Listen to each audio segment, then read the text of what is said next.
శ్రీ గురుభ్యో నమః. శ్రీ శంకర భగవత్పాద విరచిత శివానందలహరి 18వ శ్లోకము. ఈశ్వరుడు ఒక్కడే మోక్షఫలమును ఇయ్యగలవాడు. అందువల్లనే తాము మంచి పదవులలో ఉండి కూడా మోక్ష పదవిని కోరి విష్ణువు మొదలైన దేవతలు తిరిగి తిరిగి ఈశ్వరుని సేవిస్తున్నారు.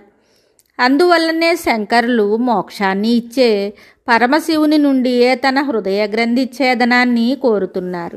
త్వమేకో లోకానాం పరమఫలదో దివ్య పదవీం వహంతస్త్వన్మూలాం పునరపి భజంతే హరిముఖాః కియద్వా దాక్షిణ్యం తవ శివ మదాశా చ కియతి కదా వా మద్రక్షాం వహసి కరుణాపూరితదృశ. ఈ శ్లోకమునకు భావము: శంకర, ఓ మహాదేవ, ముల్లోకములకును ఉత్కృష్ట ఫలమైన మోక్షఫలమును ఇచ్చేవాడవు నీ ఒక్కడవే.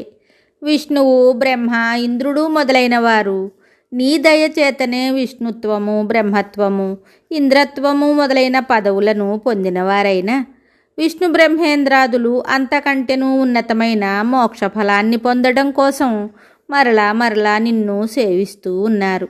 ఆహా, భక్తుల మీద నీకు ఎంత దయో! నా ఆశ ఎంతని చెప్పను. శివ, సంపూర్ణ కటాక్షముతో అహంభావమును పోగొట్టి నన్ను రక్షింపుము. శంకరులు ఈశ్వరునికి ఇలా విజ్ఞప్తి చేస్తున్నారు. ఓ ఈశ్వర, మోక్షఫలాన్ని ప్రసాదించే పరమేశ్వరుడవు నీ ఒక్కడవే. విష్ణువు మొదలైన దేవతలు నీ మూలంగా లభించిన దివ్య పదవులను పొంది అంతటితో తృప్తి చెందక మోక్షం కోసం వారు మరలా మరలా నిన్ను సేవిస్తున్నారు. ఈశ్వర, నీ దాక్షిణ్యము ఎంతో గొప్పది. నా ఆశ ఎంతటిదో చెప్పలేను. కరుణాపూర్ణమైన చూపుతో నీవు ఎప్పుడు నా రక్షణకు పూనుకుంటావో తెలియడం లేదు.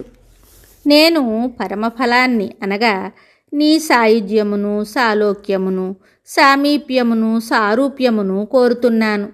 దానిని నాకు అనుగ్రహించగలవాడవు నీ ఒక్కడవే. కాబట్టి నేను నిన్ను తప్ప ఇంకొకరిని ఆశ్రయించలేను.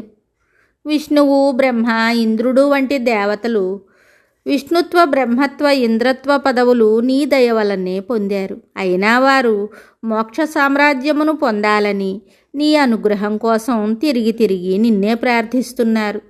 వారు నీ అనుగ్రహం కోసం పడిగాపులు కాస్తున్నారు. ఇంద్రాదులు పొందిన పదవులన్నీ దివ్య పదవులే. అయినా వారిలో తృప్తి లేదు. విష్ణువాదులు కోరే ప్రతిఫలం మరేదో ఉంది. దానికోసమే వారు ఈశ్వరుని మరలా మరలా సేవిస్తున్నారు. అందువల్ల నేను విష్ణువు మొదలైన దేవతలను ఆశ్రయిస్తే ఫలం ఏముంటుంది? ఏమంటే వారే నిన్ను సేవిస్తున్నారు కదా. నేను కూడా విష్ణుమూర్తి, బ్రహ్మ, ఇంద్రుడు మొదలైన దేవతల మార్గాన్నే అనుసరించి ఈశ్వరుడు అయిన నిన్నే సేవిస్తే నీ సాయుధ్య రూపమైన ఫలం ఎప్పటికో అప్పటికి తప్పక నాకు లభిస్తుంది కదా. నీకు ఇంత ఆశ అని నన్ను నీవు పరిహసించవద్దు. ఎందుకంటే నీలో ఎంతో దాక్షిణ్యం ఉంది. దాక్షిణ్యం అంటే భక్తుల అభిప్రాయం ప్రకారం అనుసరించడం కాబట్టి నా కోరికను నేను వదులుకోను. పరమఫలాన్ని కోరానని సిగ్గుపడను. ఎందుకంటే దాక్షిణ్యం కల నీవు నా కోరికను తప్పక ఏనాటికైనా తీరుస్తావు. ఈశ్వర, నా రక్షణను అనగా నా హృదయ గ్రంథి ఛేదనమును ఎప్పుడు చేస్తావో అది నీ ఇష్టం. దయతో నన్ను ఎప్పుడు రక్షించెదవో అనగా ఈశ్వర, ఎప్పుడు నాకు నీ పాదసేవా భాగ్యాన్ని కల్పించి రక్షిస్తావో అది నీ ఇష్టం అని శ్రీ శుద్ధ చైతన్య స్వామివారు కూడా దీనికి తాత్పర్యంగా చెప్పారు. ఇది కూడా సమంజసంగానే ఉంది. చక్కగా ఆరాధన చేయకపోతే భగవంతుడు ఐశ్వర్యాదులను మాత్రమే ఇస్తాడట. చక్కగా ఆరాధిస్తే మోక్షమును ప్రసాదిస్తాడట. విష్ణువు, ఇంద్రుడు మొదలైన వారు పరమేశ్వరుని పూర్వజన్మలో సరిగ్గా పూజించకపోవడం వల్లనే వారికి దివ్య పదవులు మాత్రమే లభించాయి, కానీ మోక్ష పదవి లభించలేదట. అందుకే తిరిగి తిరిగి వారు ఈశ్వరుని సేవిస్తున్నారని మనం గ్రహించాలని శ్రీ శుద్ధ చైతన్యులు చెప్పారు. సకామ భక్తి స్వర్గాది ఫలములనిస్తుంది. అకామభక్తి జన్మరాహిత్యాన్ని ఇస్తుంది.